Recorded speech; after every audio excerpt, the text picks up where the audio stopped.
Olá, olá pessoal, seja muito bem-vindo à Prática Pedagógica. Prazer, eu sou o professor Júlio Oliver, estamos de volta, isso mesmo. Hoje, terça-feira e toda quinta-feira, nós temos aula de Lei, Diretriz e Base da Educação. Hoje nós estamos na nossa aula de número 4. Vamos falar sobre calendário, yes! Você que está chegando agora, segue a gente nas redes sociais, Prática Pedagógica, também segue o professor aqui do lado, ó, professor Júlio Oliver. Professor, pede também para todo mundo, ó, compartilhar esse vídeo. Nós somos mais de 1.000 inscritos, quase 1.400 inscritos aqui no nosso canal da Prática Pedagógica. A Nação Prática Pedagógica está crescendo e eu quero que você faça parte desse canal. Eu quero que você consiga assimilar, consiga aprender de maneira prática, eficiente, todo o conteúdo que você precisa para carreiras educacionais, não é verdade? É verdade. E aqui na Prática Pedagógica nós aprendemos de forma prática e eficiente, sem muita conversa, sem muita brincadeira. Hora ou outra a gente faz uma piadinha aqui e ali, porque ninguém é de ferro, mas a ideia é que você aprenda o mais rápido possível e o mais simples possível. Então, a ideia é traduzir toda essa legislação, a Lei de Diretriz e Base da Educação. Sabe onde nós paramos? Então, olha só na sua descrição, que na sua descrição nós temos um material da prática pedagógica. Olha aqui, ó. Esse é o material, deixa eu colocar aí. Pronto, esse é o material da prática pedagógica, aula de número 4. Olha aqui, aula de número 4, ela está aqui do ladinho e nós vamos começar falando sobre, olha só, eita lasqueira, vamos falar sobre as instituições em diferentes níveis que se classificam aí nas seguintes categorias administrativas. Professor, isso cai em prova? Bastante. E essa atualização é de quando? Olha aqui embaixo, ó. A atualização é de 2019. Olha aqui, ó, a atualização de 2019. Então você não pode ficar fora dessa atualização e também não pode ficar sem entender como é que a Lei de Diretriz e Base da Educação reorganiza, né, e classifica as seguintes categorias administrativas, que são as públicas, as privadas e as comunitárias, e também as filantrópicas e as confessionais dentro do sistema de ensino.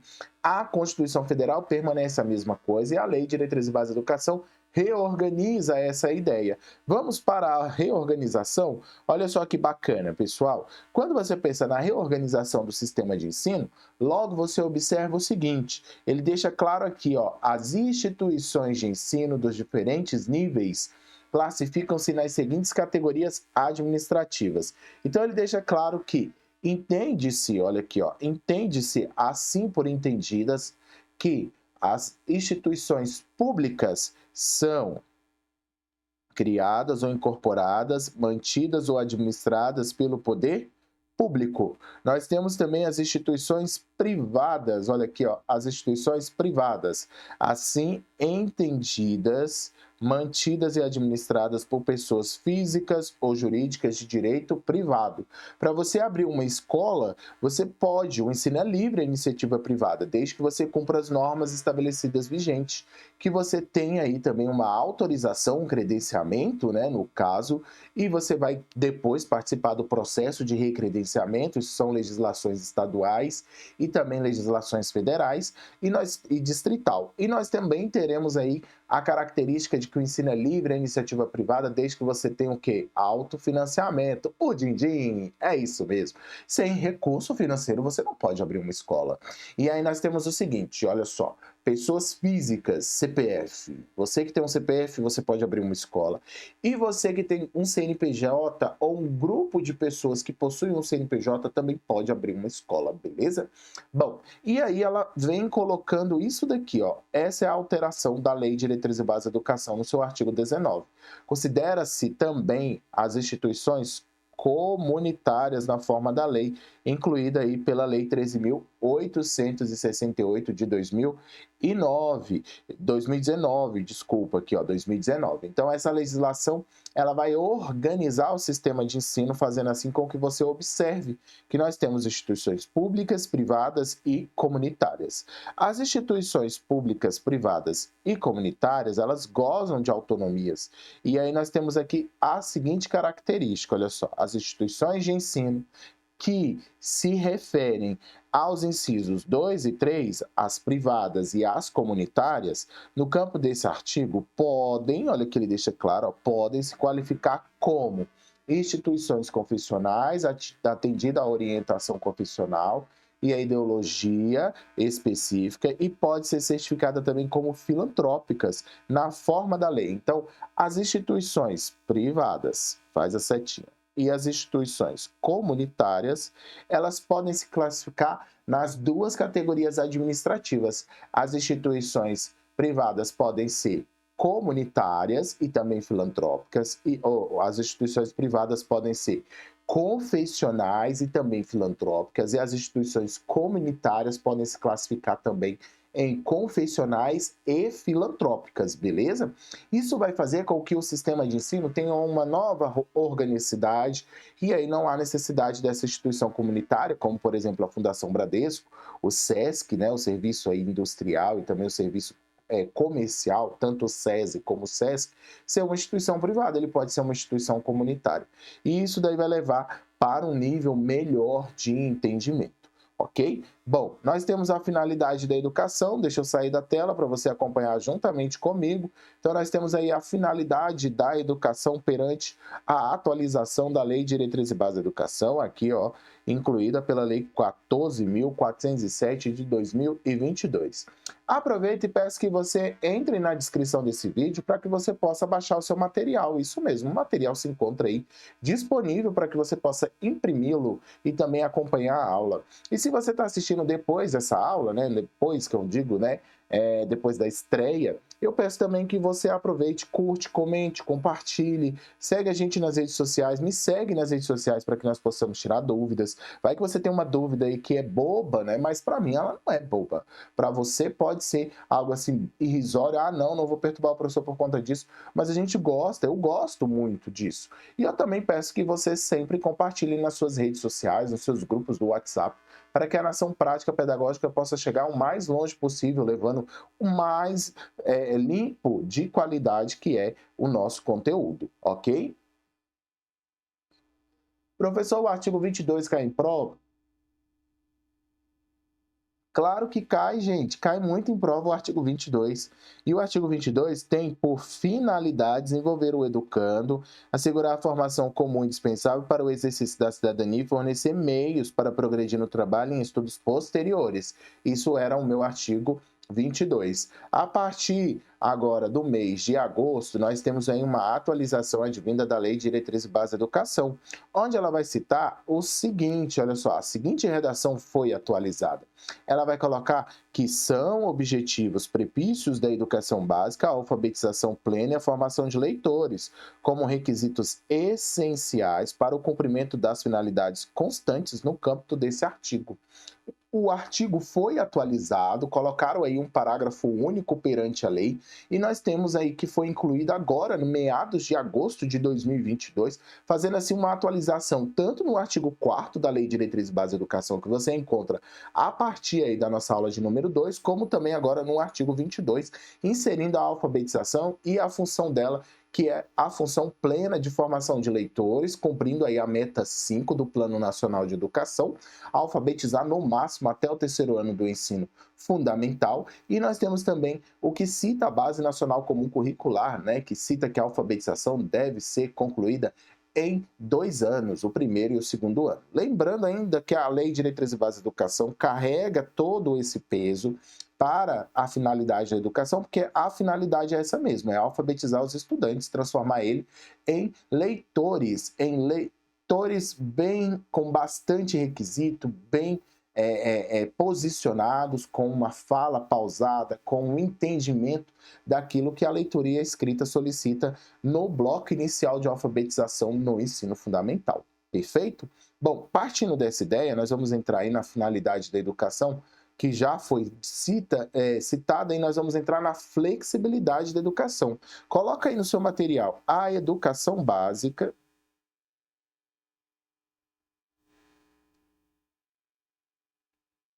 Ela poderá, ela não é deverá, ela poderá se organizar em séries anuais, ciclos, períodos semestrais, alternância regular de períodos de estudos, grupos não seriados com base na idade, na competência, ou outros critérios ou outras formas diversas de organização, sempre que o interesse do processo de aprendizagem assim seja recomendado. Então, a ideia da Lei de Diretriz e Base da Educação é a flexibilidade. Olha aqui, a LDB deixa claro que ela é flexível.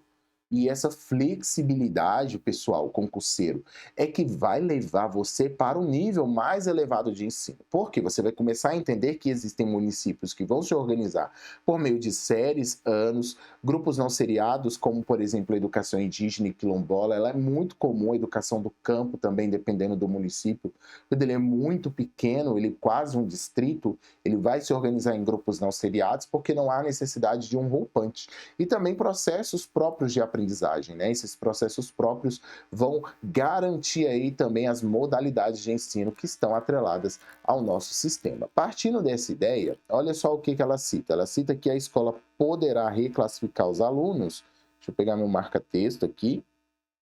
Inclusive, quando se tratar de transferências, olha aqui, ó, é inclusive, não é exceto, é inclusive quando se tratar de transferências entre estabelecimentos situados no país e no exterior, tendo como base as normas curriculares gerais. Então, o aluno veio de Portugal para morar no Brasil, ele pode ser reclassificado. E o aluno foi daqui para Portugal, ele também pode ser reclassificado.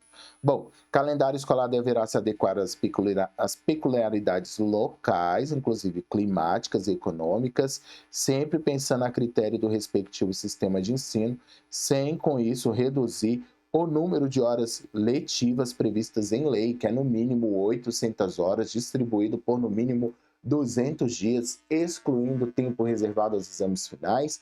Lembrando que eu vou ampliar progressivamente para o ensino médio em 1.400 horas, devendo aí o sistema do ensino médio oferecer no máximo em 5 anos, né? 2022 agora completou os 5 anos. E aí nós temos que a BNCC no ensino médio, no seu artigo 35, cita que o ensino médio não pode ser superior a 1.800 horas anuais, perfeito? Bom, então vamos colocar aqui no nosso material o seguinte: carga horária mínima anual será de 800 horas. 800 horas para o ensino fundamental e para o ensino médio, distribuído por no mínimo de 200 dias de efetivo trabalho escolar. Olha aqui, ó, de trabalho escolar. Excluindo o tempo reservado aos exames finais, quando houver, é uma atualização da lei de 2017, beleza? Isso daqui tá bem pontuado, bem organizado para você. Mas eu sei, gente, que a galera sabe também que cai muito em prova isso daqui. Isso daí é um fato, né? Nós sabemos bastante disso. E eu quero que você compreenda, que você assimile que o calendário escolar ele vai cair na sua prova. Então, o que eu fiz? Eu fiz aqui um esquema, isso mesmo. Fiz um esqueminha para você gabaritar questões sobre o calendário escolar. E lembrando que a pandemia vem com matemática, né, com a organicidade do calendário escolar, como aconteceu aqui no Distrito Federal. Em 2020, nós asseguramos o quantitativo de horas, não o quantitativo de dias. E as horas foram equivalentes ao quantitativo de, no mínimo, 800 horas. Nunca havia acontecido isso no Distrito Federal, desde a jornada ampliada aqui no DF, que nós trabalhamos no mínimo 1.000 horas anuais. E aí, pessoal, eu peço também que você observe que isso pode acontecer no seu estado em situações de emergência, como, por exemplo, Petrópolis, que teve aquela enchente braba. Nós tivemos Brumadinho, que foi uma cidade aí que teve uma calamidade, não foi um desastre natural, né, mas assim, causado pelo homem, lógico, mas foi um desastre natural. Não podemos colocar nesse ponto, mas assim, a cidade de Brumadinho, que foi inundada, né, lameada, tudo isso vai levar com que a escola pare naquele dado momento e depois retome aí o seu calendário. Também pode acontecer por via de greve. Olha só, os professores estão fazendo greves para reivindicar os seus direitos e também melhorar suas condições de trabalho. E aí aqueles dias que ficaram de greve, 15, 20, 30, 40, 50 dias, também vão ser aí repostos no calendário. Esse calendário não precisa concluir ele no ano aí de 2022. Então, eu posso concluir o calendário de 2022 no ano de 2023, por exemplo. Eu não tenho problema nenhum, tá? Bom, Então, deixa eu sair da tela e vamos começar a falar sobre o calendário. Olha só que bacana. O que eu quero que você entenda? Quero que você entenda que o calendário escolar, ele tem uma organicidade. E essa organicidade está vinculada ao seguinte, olha só. Primeiro, nós temos aqui educação infantil, coloca aí no número 1. 2, ensino fundamental. 3, ensino médio. Aí nós temos 4, educação superior. A educação superior, beleza? Bom, o calendário dias letivos, ele vai funcionar da seguinte forma. No mínimo, quantos dias? 200, tanto para a educação básica como para a educação superior. Então, aqui nós temos no mínimo, e as modalidades, no mínimo 200 dias de trabalho escolar, de 200 dias letivos, vírgula, excluindo o tempo destinado aos exames finais.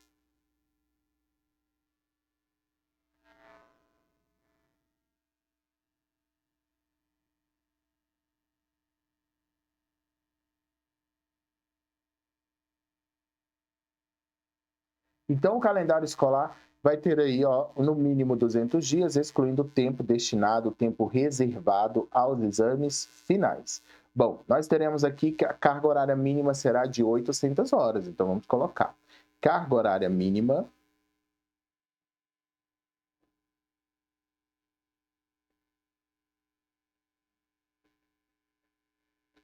de 800 horas, ampliando progressivamente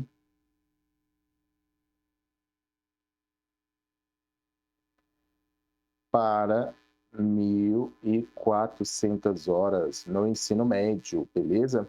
E aí ela fala, ó, aqui, ó, na forma, aqui, ó, que trata o inciso 1º do capítulo, deverá ser ampliada de forma progressiva para 1.400 horas, devendo o sistema de ensino oferecer no prazo máximo de 5 anos, então 2017 já foi oferecido agora em 2022, o prazo venceu. Estamos aí já com o novo ensino médio ativo.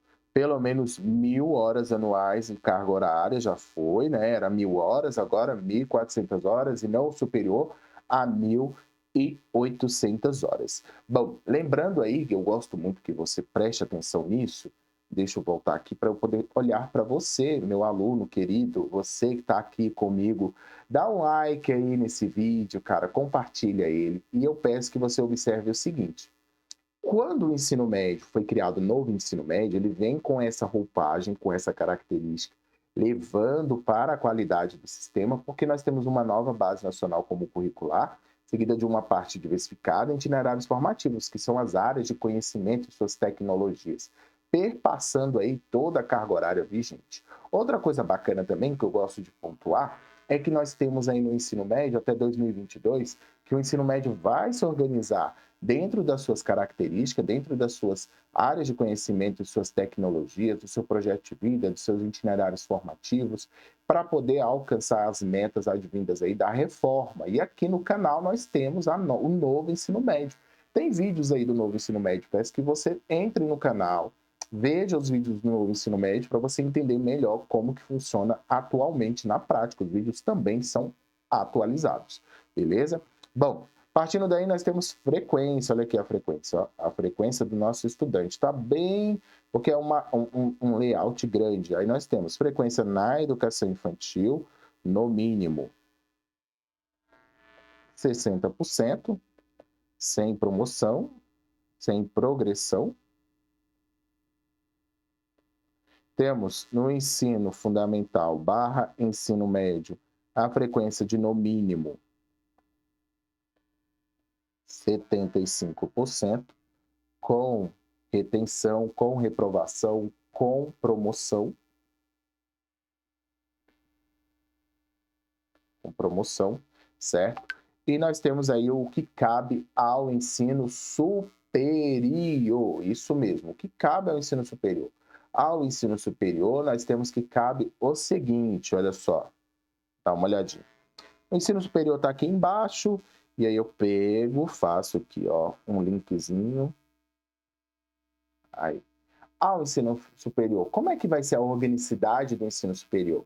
Ele vai ser organizado por semestre, certo? E ele vai ter também 200 dias, seja em uma instituição pública ou numa instituição privada.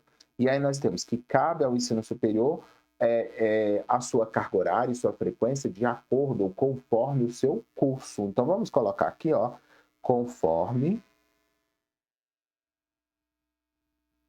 o curso. Cada curso será de acordo com a sua ementa, de acordo com os seus quantitativos de semestres e também de acordo com o seu tempo de carga horária, beleza? Bom, isso daí é importante você lembrar para que você não possa esquecer essa característica aí do nosso calendário. E aqui embaixo eu ainda reafirmo, olha só, o controle de frequência fica a cargo da escola, conforme disposto no seu regimento e nas normas do seu respectivo sistema de ensino. Exigida a frequência mínima de acordo com o nível e etapa de ensino. 60% sem promoção, o aluno automaticamente é promovido para o primeiro ano do ensino fundamental, ninguém é retido na educação infantil. E nós temos aqui no mínimo 75% no ensino fundamental e médio com promoção. O aluno ele pode ser retido a qualquer tempo por ausência aí de presença. Se ele tiver um quantitativo suficiente de faltas, ele permanece dentro do sistema, beleza? Bom, partindo dessa ideia, nós entramos na classificação em qualquer série ou etapa, exceto a primeira do ensino fundamental, que pode ser feita da seguinte forma, olha aqui, exceto a primeira do ensino fundamental. Ela pode ser feita por promoção, para alunos que cursarem com aproveitamento a série ou fase anterior na própria escola, por transferência para candidatos procedentes de outra escola, ou independentemente da escolarização anterior, mediante uma avaliação feita pela escola, olha aqui a avaliação feita, que é uma avaliação diagnóstica de nivelamento, que define o grau de desenvolvimento e experiência do candidato e permita a sua inscrição na série ou etapa adequada. Isso daqui acontece muito na educação de jovens e adultos, conforme a regulamentação do respectivo sistema de ensino. Ou aqueles alunos que deixaram de estudar na pandemia, eles também podem fazer esse teste de nivelamento para identificar onde eles se encontram. Bom, nós temos aí que nos estabelecimentos que adotam progressão regular por série, o regimento escolar pode admitir formas de progressão parcial. Duas progressões parciais, normalmente, que são aí as dependências, correto? Desde que preservada a sequência do currículo ou observadas as normas do respectivo sistema de ensino. A progressão parcial ela é válida, que se chama dependência dentro do nosso sistema de ensino, e cada sistema de ensino vai se organizar conforme a sua característica e sua necessidade e sua realidade, colocando a par o seguinte: o aluno ele não pode estar em dependência na educação infantil, nem no ensino fundamental anos iniciais. Só a partir dos anos finais é que ele pode utilizar-se da progressão parcial. Por exemplo, ele pode ficar de dependência do sexto para o sétimo, do sétimo para o oitavo, do oitavo para o nono. Do nono para o primeiro ano do ensino médio não pode ter dependência, que é o final do ensino fundamental e o início do ensino médio. E nós temos aí no ensino médio do primeiro para o segundo, do segundo para o terceiro. Do terceiro ano aos níveis mais elevados de ensino, ele também não pode ficar de dependência. Isso daí é um fato, viu, pessoal? Então você tem que tomar cuidado referente a essa característica, ok? E aí a Lei de Diretriz e Base da Educação, além de falar disso, ela diz que os próprios regimentos, as normas, podem admitir outras roupagens de progressão parcial, mas na atualidade é assim que se organiza todo o sistema de ensino do nosso país, dessa forma. Bom, partindo daí, poderão se organizar em classes ou turmas os alunos de séries distintas com níveis equivalentes de adiantamento de matéria, como em arte, inglês, espanhol, nos cursos aqui de línguas estrangeiras, e outros componentes curriculares também. A escola poderá reclassificar os alunos, inclusive quando se tratar de transferência entre estabelecimentos situados no país e no exterior, tendo como base as normas curriculares gerais, é o que está escrito aqui no finalzinho do seu slide. Bom, partindo daí, nós temos que a verificação do rendimento escolar observará os seguintes critérios. A avaliação ela é contínua, cumulativa, desempenho do aluno, onde prevalece os aspectos qualitativos sobre os quantitativos. Primeiro a qualidade, depois a quantidade. Haverá a possibilidade de aceleração dos nossos estudantes, certo? Para os alunos aí com atraso escolar, possibilidade de avanço nos cursos e nas séries mediante verificação da aprendizagem, quando o aluno é promovido, certo? O famoso pula de série. Nós temos aproveitamento de estudos concluídos com êxito, e aí nós temos aqui a obrigatoriedade dos estudos de recuperação, preferencialmente paralelos ao período letivo, para os casos de baixo rendimento escolar, a serem disciplinados pelas instituições de ensino de acordo com seus regimentos. Quando eu falo de rede pública de ensino, eu estou falando de um regimento geral em para todos da rede municipal, estadual, distrital e inclusive aí rede federal de ensino, como os institutos federais. Bom, controle de frequência fica a cargo aí da escola, conforme disposto nas normas do respectivo sistema de ensino, exigida a frequência mínima de 75% de horas do totais letivas para aprovação no ensino fundamental e no ensino médio. Aqui, ó, ensino, deixa eu trocar aqui, aí, ensino fundamental e ensino médio, 75%.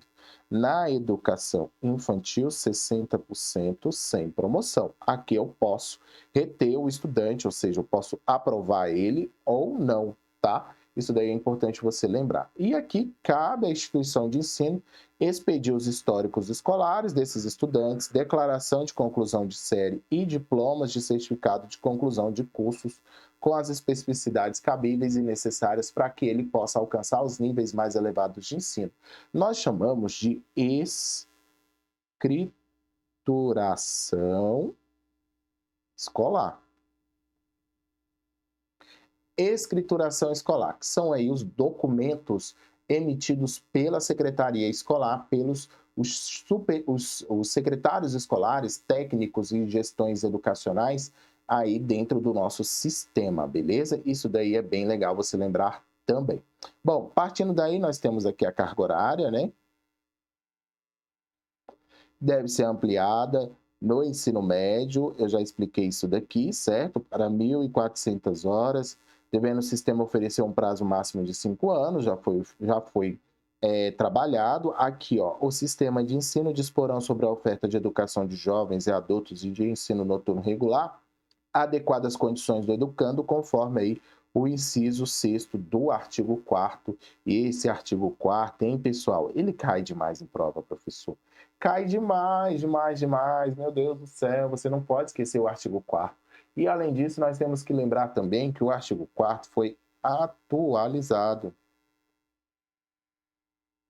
agora em 2022, beleza? Atualizado agora em 2022. Bom, dentro dessas normas, será objeto permanente da autoridade responsável a alcançar a relação adequada entre o número de alunos e o professor, a carga horária e as condições materiais do estabelecimento. Lembrando aqui as condições materiais do estabelecimento, que estão vinculados aí aos programas suplementares, que são o MATA, Material Didático Escolar, Alimentação, Transporte e Assistência à Saúde.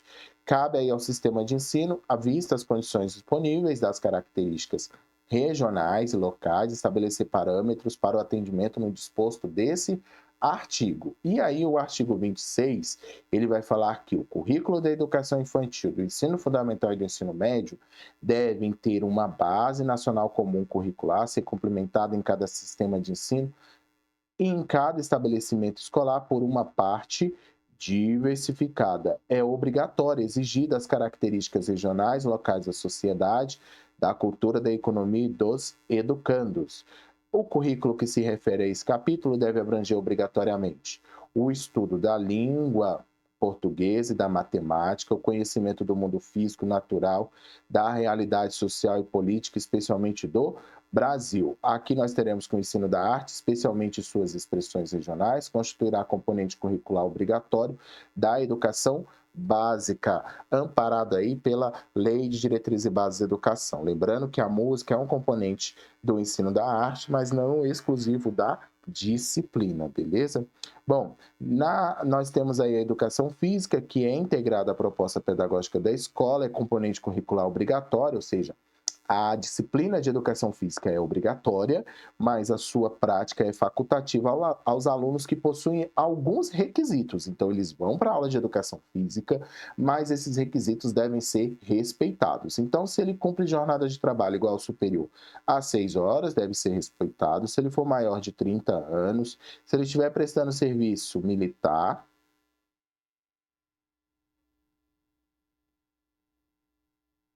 ou inicial, em que situação similar, certo, estiver obrigado à prática de educação física. E amparado pelo decreto de 69, que são aí os traumas, como, por exemplo, agora as comorbidades advindas também da Covid-19. E também se ela tiver prole, filho, né, filho, aí nós temos também a gestante e a lactante no sistema, beleza? Ela é abonada aí da prática da educação física, mas alto lá, viu, pessoal? A prática da educação física é abonada, mas as aulas de educação física são obrigatórias, porque o componente curricular solicita. E as diretrizes curriculares nacionais, junto com os currículos aí estaduais, municipais do Sistema de Ensino Federal, a União, Estados, DF, município, vão organizar conforme a sua linha de pensamento. Normalmente, por exemplo, aqui no Distrito Federal, essa galera aí faz trabalhos escritos, teóricos, partindo aí para poder ter, né, a questão aí dos pontos da educação física. Bom, ensino da história do Brasil levará em conta as suas contribuições das diferentes culturas, etnias para a formação do povo brasileiro, especialmente das matrizes indígenas, africana e europeia. Não temos aí, por exemplo, a matriz japonesa. Toma cuidado referente a isso para você não cair nessa pegadinha aí que a galera de prova coloca muito. Então você tem que tomar cuidado referente a essa característica, beleza? Nós temos ainda que o currículo do ensino fundamental a partir do 6º ano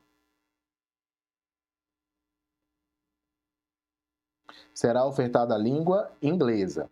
E as artes visuais, a dança, a música e o teatro são linguagens que constituirão componente curricular arte. E a BNCC, coloca aí no parágrafo 7, Base Nacional Comum Curricular, disporá sobre temas transversais, como o meio ambiente, por exemplo.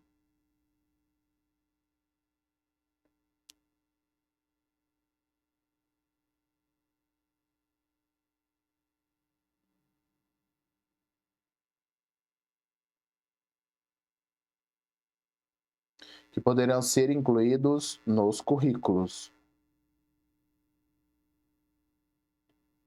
Então, isso daqui é de 2017, uma atualização de 2017. A Base Nacional Comum Curricular disporá sobre temas transversais, advindos aí dos extintos, né? Ainda não são, eles não são mais utilizados, né? Que são os PCNs, os Parâmetros Curriculares Nacionais, que poderão ser incluídos nos currículos. Como, por exemplo, a educação ambiental. Lembrando aí que nós temos que trabalhar os direitos da criança e do adolescente. Também vamos trabalhar os direitos do idoso, da mulher, né, do combate de todas as violências que estão vinculadas ao parágrafo 9º do artigo 26. Bom, cabe aí a exibição de filmes de produção nacional em no mínimo 2 horas mensais, conteúdos relativos aqui, ó, aos direitos humanos, também, né, a prevenção de todas as formas de violência contra a criança, adolescente e a mulher serão incluídos como temas transversais no currículo que trata o capítulo desse artigo, né, e observado aí as diretrizes da legislação correspondente. Professor, o que trata o capítulo desse artigo? Capto é o parágrafo 7º e o artigo é o 26. E também nós teremos aí a observada as diretrizes de legislação correspondente para a produção e distribuição de material didático adequado a cada nível de ensino. Isso daqui é uma atualização de 2021, pode cair na sua prova e você não vai perder porque você está na prática pedagógica. A prática pedagógica ela vai trabalhar isso daí de uma maneira bem prática e eficiente. Se você faz parte da nação, que é o nosso canal, rapidamente você vai assimilar isso daí. Lembrando que eu tenho que a inclusão de novos conteúdos, eu posso incluir novos conteúdos dentro do meu sistema de ensino? Posso, não tem problema nenhum. A Lei Diretriz Base de Educação, ela deixa essa ideia de flexibilidade também de atualização, ela vai atualizando sempre conforme a sua necessidade e realidade. Mas para que isso aconteça, é necessário aí que o Conselho Nacional de Educação autorize, juntamente com o Ministério da Educação, essa inclusão de novos componentes curriculares agregado aí à nossa base nacional comum curricular. Perfeito? Bom, eita, chegamos ao fim. Ah, professor, não acredito. Quinta-feira tem mais, nós vamos entrar aí no artigo 26A e já vamos partir para a educação infantil. Claro que antes vamos falar sobre a educação indígena e também sobre o ensino religioso e a educação do campo, destinada aí para a comunidade e população rural. Não esqueça, olha só, envie para um amigo que precise saber de maneira prática e eficiente, se inscreva no nosso canal. Eu sou o professor Júlio Oliver, eu estou nas redes sociais, olha aqui minhas redes sociais, julio.oliver, e também lá ó, na prática pedagógica. Eu espero que você tenha gostado. E claro, né, que você vai dar aquele like e também vai curtir o vídeo. E claro, eu amo demais assistir. Assistir foi ótimo. Ler os comentários de vocês. Então não deixe de comentar o vídeo e divulgar o máximo possível, beleza? Eu vou ficando por aqui. Um forte abraço e até a próxima aula da prática pedagógica, beleza? Tchau, tchau!